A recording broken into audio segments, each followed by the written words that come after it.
Welcome to Luminous Ink Tiles. ഒരുപാട് കാലത്തിൻ്റെ ശേഷമാണ് ഇങ്ങനെ ഒരു ചാനൽ തുടങ്ങുന്നതും ഇങ്ങനെ വീഡിയോ ഒക്കെ ചെയ്യുന്നത്. കുറേ കാത്തിരുന്ന് അനുയോജ്യമായിട്ടുള്ള ഉപകരണങ്ങളില്ല എന്നൊക്കെ പറഞ്ഞിട്ട് ഇങ്ങനെ നീട്ടിപ്പോയിരിക്കുകയായിരുന്നു. ഏതായാലും ഇനിയൊരു കാത്തിരിപ്പില്ല, തുടങ്ങന്നെ. എനിക്ക് എൻ്റേതായിട്ടുള്ള ബുദ്ധിമുട്ടുകളുണ്ടാവും. കാരണം നോയ്സൊന്നും ഫുള്ളായിട്ട് എനിക്ക് ഒഴിവാക്കാൻ പറ്റുന്ന സാഹചര്യത്തിലില്ല. കുറച്ചും കൂടെ ബഡ്ജറ്റും കാര്യങ്ങളൊക്കെ വേണം. പക്ഷേ ചെയ്തു തുടങ്ങുക എന്നുള്ളതാണല്ലോ. സാവധാനം അപ്ഗ്രേഡ് ചെയ്യാം എന്ന് വിചാരിച്ചു. അപ്പോൾ ആദ്യത്തെ വീഡിയോയിൽ ഒഡീസിയസിൻ്റെ കഥയാണ് ഞാൻ പറയാൻ പോകുന്നത്. ഒഡീസിയസ്, കടൽ താണ്ടിയ വീരഗാഥ. ഇന്ന് നമ്മൾ യാത്ര പോകുന്നത് പുരാതന ഗ്രീസിലേക്കാണ്. ഏതാണ്ട് 3000 വർഷങ്ങൾക്ക് മുമ്പ് ഹോമർ എന്ന ഇതിഹാസ കവി പാടിപ്പതിപ്പിച്ച ഒഡീസി. ട്രോജൻ യുദ്ധം കഴിഞ്ഞ് 10 വർഷങ്ങൾ പിന്നിട്ടിരിക്കുന്നു. ഇത്താക്കയുടെ രാജാവായ ഒഡീസിയസ് ഇവിടെ അദ്ദേഹം മരിച്ചോ അതോ കടലിൻ്റെ ആഴങ്ങളിൽ എവിടെയെങ്കിലും അകപ്പെട്ടോ? കാത്തിരിപ്പിൻ്റെ 20ാം വർഷം ഇത്താക്കയുടെ തീരത്ത് ഒരു വൃദ്ധൻ വന്നിറങ്ങുകയാണ്. ആരാണയാൾ? നമുക്ക് കുറച്ചു കാലം പിന്നോട്ടേക്ക് പോകാം. ട്രോയ് നഗരം കീഴടക്കി മടങ്ങുകയായിരുന്നു ഒഡീസിയസും സംഘവും. വഴിമധ്യേ അവർ ഒരു ദ്വീപിലിറങ്ങി. അവിടെ കണ്ട ഒരു കൂറ്റൻ ഗുഹയിൽ നിറയെ ആട്ടിൻകുട്ടികളും പാൽക്കുടങ്ങളും. വിശന്നു വലഞ്ഞ പടയാളികൾ അവിടെ ഭക്ഷണം കഴിച്ചുകൊണ്ടിരിക്കെ ഗുഹയുടെ ഉടമസ്ഥൻ തിരിച്ചെത്തി. പോളിഫീമസ്, ഒറ്റക്കണ്ണുള്ള ഒരു കൂറ്റൻ രാക്ഷസൻ. അവൻ പാറക്കല്ല് കൊണ്ട് ഗുഹയുടെ വാതിലടച്ചു. ഒരു കാര്യം മനസ്സിലാക്കണം, പ്രത്യേകം ഈ ആട്ടിൻകുട്ടികളെയും പാൽക്കിടങ്ങളെയും ഭക്ഷണമാക്കരുത് എന്ന് പ്രത്യേകം ഓർഡർ ഉണ്ടായിരുന്നു. പക്ഷേ വിശപ്പ് സഹിക്കാൻ വയ്യാതെയാണ് ഒഡീസിയസിൻ്റെ പടയാളികൾ ഇങ്ങനെ ചെയ്തത്.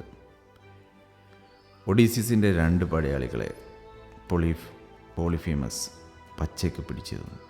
എല്ലാവരും പേടിച്ച് വിറച്ചു. പക്ഷേ ഒഡീസിയസ് പതറിയില്ല. അദ്ദേഹം തൻ്റെ പക്കലുണ്ടായിരുന്ന വീഞ്ഞ് ആ രാക്ഷസന് നൽകി. മത്തുപിടിച്ച രാക്ഷസൻ ചോദിച്ചു, നിങ്ങളുടെ പേരെന്താണ്? ബുദ്ധിമാനായ ഒഡീസിയസ് പറഞ്ഞു, എൻ്റെ പേര് ആരുമല്ല, നോബഡി. രാക്ഷസൻ ഉറക്കമായപ്പോൾ ഒഡീസിയസ് ഒരു മരത്തടി കൂർപ്പിച്ചെടുത്ത് അവൻ്റെ ഒറ്റക്കണ്ണിൽ തറച്ചു. വേദന കൊണ്ട് പൊളഞ്ഞ രാക്ഷസൻ നിലവിളിച്ചു, എന്നെ ആരുമല്ല വകവരുത്തുന്നേ, ഓടിവരണേ. പുറത്തുള്ള മറ്റു രാക്ഷസന്മാർ കരുതിയത് അവനെ ആരും ഉപദ്രവിക്കുന്നില്ല എന്നതാണ്. അങ്ങനെ ഒഡീസിയസ് തൻ്റെ ബുദ്ധി കൊണ്ട് അവിടെ നിന്ന് രക്ഷപ്പെട്ടു. പക്ഷേ പോളിഫീമസ് കടൽ ദൈവമായ പോസിഡോണിൻ്റെ മകനായിരുന്നു. മകൻ്റെ കണ്ണ് തകർത്ത ഒഡീസിയസിനെ കടലിൽ വെച്ച് തകർക്കുമെന്ന് പോസിഡോൺ ശപിച്ചു. യാത്ര തുടർന്ന് ഒഡീസിയസും സംഘവും കിർക്കി എന്ന മന്ത്രവാദിനിയുടെ ദ്വീപിലെത്തി. അവൾ പടയാളികളെ പന്നികളാക്കി മാറ്റി.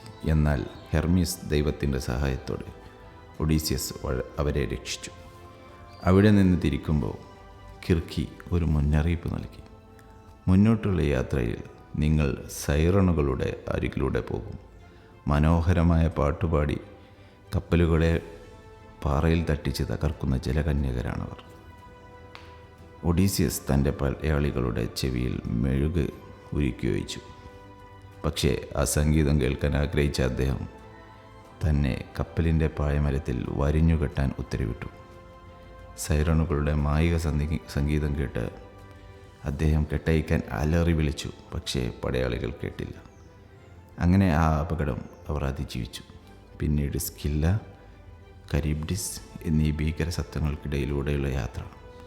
ഓരോ ഘട്ടത്തിലും ഒഡീസിയസിന് തൻ്റെ പ്രിയപ്പെട്ട പടയാളികളെയും കപ്പലുകളെയും ഓരോന്നായി നഷ്ടപ്പെട്ടുകൊണ്ടിരുന്നു. ഒടുവിൽ ഏകനായ ഒഡീസിയസ് ഓജിജിയ എന്ന ദ്വീപിലടിഞ്ഞു.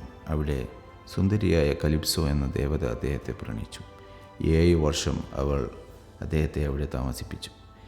എൻ്റെ കൂടെ ഇവിടെ നിന്നാൽ ഞാൻ നിനക്ക് അമരത്വം നൽകാം, നീ ഒരിക്കലും മരിക്കില്ല എന്ന് അവൾ വാഗ്ദാനം ചെയ്തു.